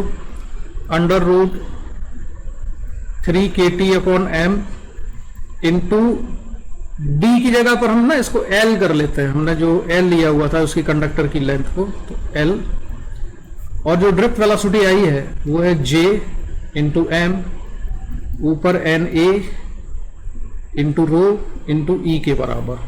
तो ये सारा का सारा जो एक्सप्रेशन है इससे क्या कैलकुलेट हो जाएगा, डिस्टेंस। ये डिस्टेंस है, इतनी डिस्टेंस ट्रेवल करेगा वो। इसमें कोई डाउट है बताओ? अभी टाइम लग रहेगा तुमको थोड़ा सा एब्जॉर्ब करना में इस क्वेश्चन को कि इसमें क्या क्या कर डाला हमने। अब मैं तुम्हें इसमें होमवर्क दे रहा हूं इस क्वेश्चन में, और सभी लोग नेक्स्ट क्लास में ये करके आना, नहीं तो क्लास में आना मत। क्या इसमें जो न्यूमेरिकल वैल्यूज है ना उनको सब्स्टिट्यूट करके और फाइनल आंसर निकाल के बताना। मैं ये क्यों करवाना चाहता हूं तुमसे कैलकुलेशन, रीजन बताओ इसका, तुम्हें समझ में आ रहा है? सर वो यूनिट्स का कैलकुलेट। हाँ बोलो अभिषेक, क्या? सर वो यूनिट्स वगैरह। यस, यहां पर देखो ये दिया है 63 ग्राम पर मोल दिया हुआ है, डेंसिटी केजी पर क्यूबिक मीटर दी हुई है, लेंथ सेंटीमीटर में है।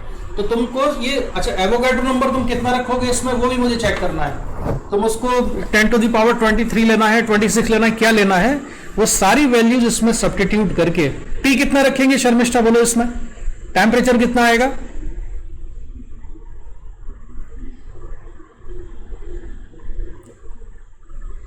सर ये हम लोग केल्विन में रखेंगे ना?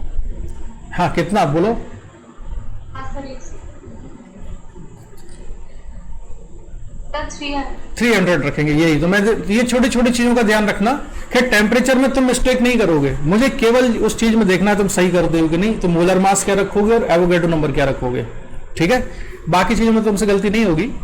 तो प्रॉपर इसकी वैल्यू कैलकुलेट करना जिसमें 10 की पावर भी सही आना चाहिए आंसर में, और पूरा सही हो आंसर, तभी सही माना जाएगा।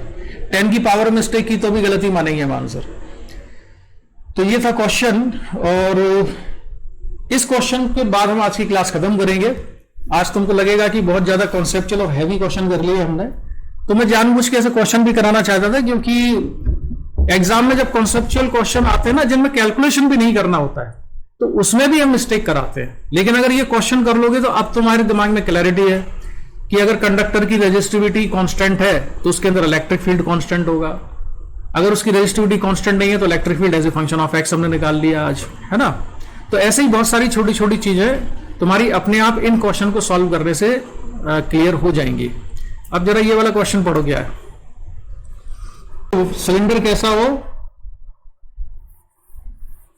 बहुत हाँ इनफाइनाइट लेंथ का हो, तो उसकी एक्सिस से x डिस्टेंस पर इलेक्ट्रिक फील्ड हो जाता है lambda upon 2 pi epsilon naught x, और सारा का सारा चार्ज कहां पर कॉन्सेंट्रेट मान सकते हैं?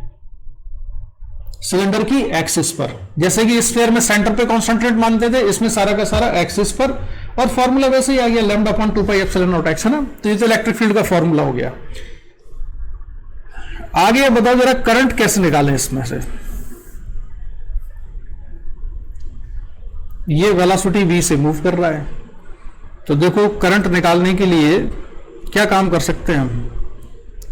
J equal to sigma E का यूज करें क्या?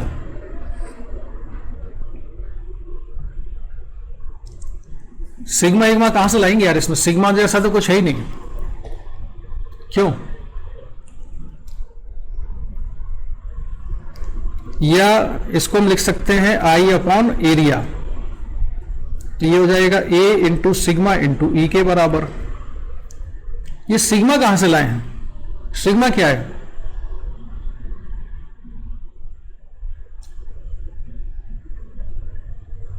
तो इसमें E तो ऑलरेडी गिवन है ना, मैंने E का डेरिवेशन कर दिया, E की कैलकुलेट करने की जरूरत नहीं थी, E तो आ ही गया, इसमें दिया ही हुआ है।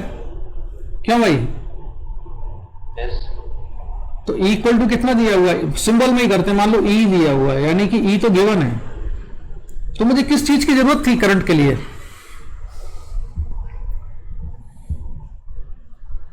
देखो अब मैं तुमको एक चीज कन्वर्ट करके दिखाता हूं, आगे भी जरूरत पड़ेगी इसकी, याद रखना। I इज इक्वल टू क्या होता है? dq by dt।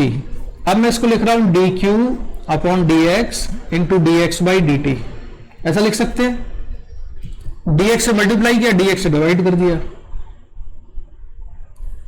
तो dq बाई dx, और dx बाई dt क्या है? ये वेलोसिटी हो जाएगी dx बाई dt। और dq बाई dx क्या है? Charge per unit length, q upon l होता है ना। जैसे ये टोटल चार्जेस पर q और इसकी लेंथ है l, तो चार्ज पर यूनिट लेंथ कितना होता है? q by l। तो उसी तरह से इसका मैं एक छोटा सा पार्ट कंसीडर करूं, उसकी लेंथ कितनी है? dx, और उस पर चार्ज कितना है? dq। तो चार्ज पर यूनिट लेंथ कितना कहलाएगा? dq by dx। तो dq बाई dx कितना होता है? लैम्डा। तो I इज इक्वल टू हो जाएगा लैम्डा v। ये कुछ समझ में आया? dq बाई dt को हमने कैसा लिख दिया? dq by dx into dx by dt। समझ में आया कि नहीं है? Yes sir. तो करंट को लैम्डा इंटू वी लिखा जा सकता है। Yes sir. Sharmishtha, yes, lambda क्या है? Linear charge density. यस, और v है स्पीड। तो अब इसमें क्वेश्चन सॉल्व हो गया, तुम लोग क्यों घबरा रहे हो? I की वैल्यू निकालनी थी ना, लैम्डा की वैल्यू सब्स्टिट्यूट करनी, तो लैम्डा कितना आएगा? यहां से लैम्डा कितना कैलकुलेट कर लेंगे अब? Lambda equal to 2 pi epsilon naught, और x की जगह क्या आएगा? इलेक्ट्रिक फील्ड कहां पर दी हुई थी? सरफेस पर। तो x यानी कि कितना हो जाएगा यहां पर? रेडियस के बराबर इंटू ई। यहां पर x इक्वल टू ए लिया हमने, तो ये कैलकुलेट हो गया लैम्डा। तो I equal to lambda V, lambda की वैल्यू है 2 pi epsilon naught a into E into V, और ये आंसर आ गया। I equal to 2 pi epsilon naught a into V के बराबर। अगर तुम ध्यान से देखो तो क्वेश्चन में मैंने ये डेरिवेशन तुमको वैसे ही करा दिया एडिशनल इंफॉर्मेशन के लिए कि E equal to lambda upon 2 pi epsilon naught x होता है, नहीं तो ये फॉर्मूला हमको याद ही रहना चाहिए, और याद रहेगा भी आगे से, है ना। अब इसमें कोई पॉइंट हो तो जब तुम कहो तो मैं उसको डिस्कस करता हूं। बताओ जरा कौन सा वाले पॉइंट पे हम डिस्कशन कर रहे हैं अभी, इसमें अगर कोई डाउट हो तो बोलो।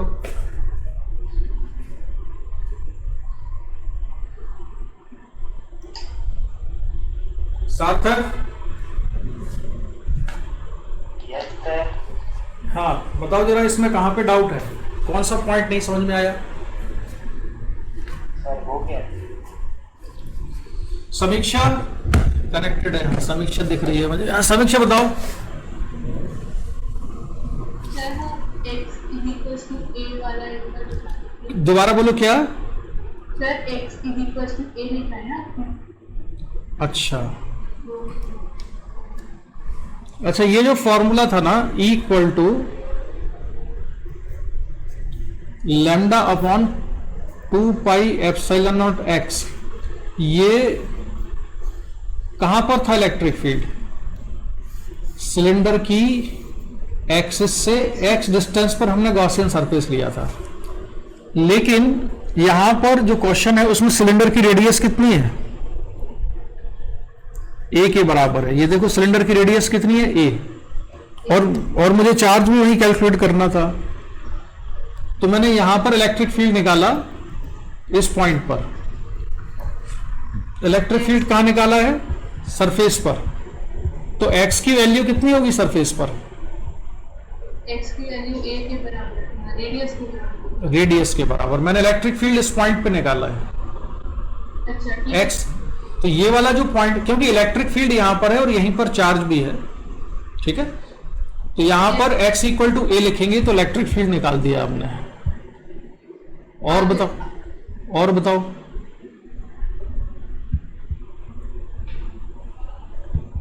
और कुछ बाकी लोग बोलो।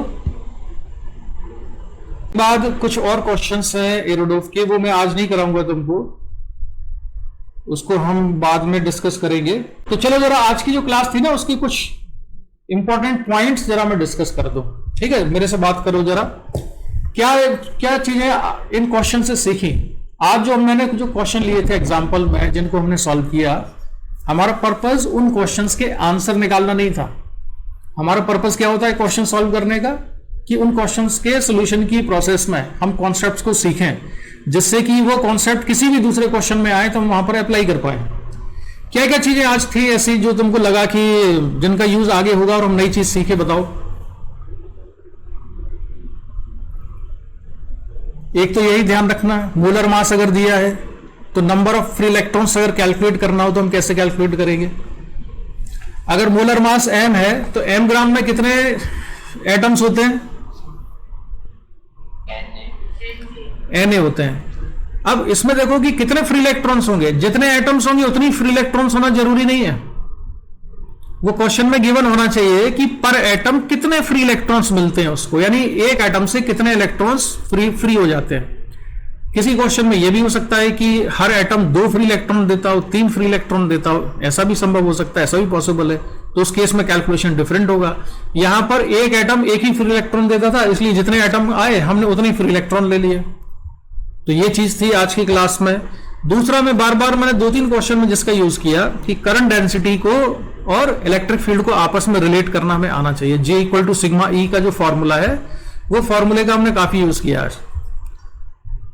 ठीक,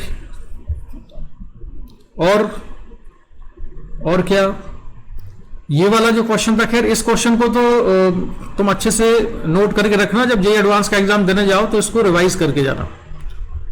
और एक चीज और याद रखो कि सभी लोगों को ना कुछ कुछ क्वेश्चंस ऐसे हर चैप्टर के कलेक्ट करके रखना चाहिए, जो कि तब तुम रिवाइज करोगे जब तुम ये चैप्टर रिवाइज करना है। और वो कौन से क्वेश्चन हमको लेना है, उनका डिसीजन किस बात पे होता है। आपको ऐसे हर चैप्टर के 15, 20, 25 क्वेश्चन अपने पास कलेक्ट करके रखना चाहिए कि उन क्वेश्चन को सॉल्व करने के बाद उस चैप्टर के सारे कॉन्सेप्ट आपके उस क्वेश्चंस में कवर हो जाते हैं। जब सारे कॉन्सेप्ट कवर हो जाएंगे तो आपका रिवीजन हो जाएगा उस चैप्टर का। रिवीजन का मतलब ये तो नहीं होगा कि सारे क्वेश्चन दोबारा सॉल्व करने लगो। तो एक ये क्वेश्चन है जो कि बिल्कुल डिफरेंट टाइप का है, एडवांस लेवल वाला क्वेश्चन है। इसमें मैंने तुमको होमवर्क भी दिया है कि पॉजिटिव चार्ज या नेगेटिव चार्ज उसके एक्यूमुलेशन क्यों हो रहा है, मतलब फील करना है तुमको कि कैसे होगा। नेक्स्ट क्लास में पूछूंगा मैं तुमसे। और ये वाला क्वेश्चन तो खैर तुमको पिछली क्लास में दिया, हाँ एक ये क्वेश्चन दिया है तुमको सॉल्व करने के लिए, ये सॉल्व करके आना है।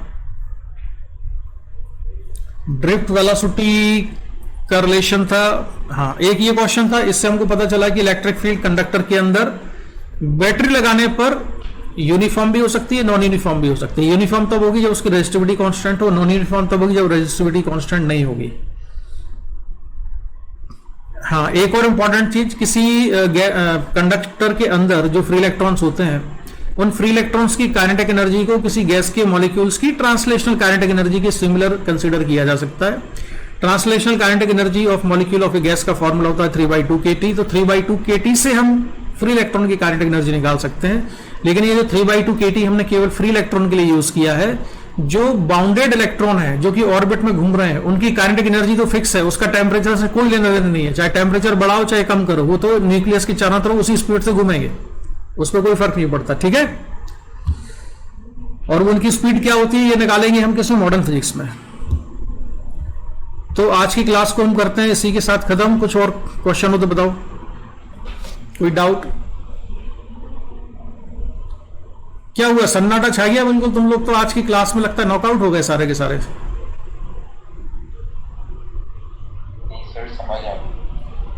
समझ, अच्छा ठीक है, चलो तो फिर bye bye. Thank you sir. Bye.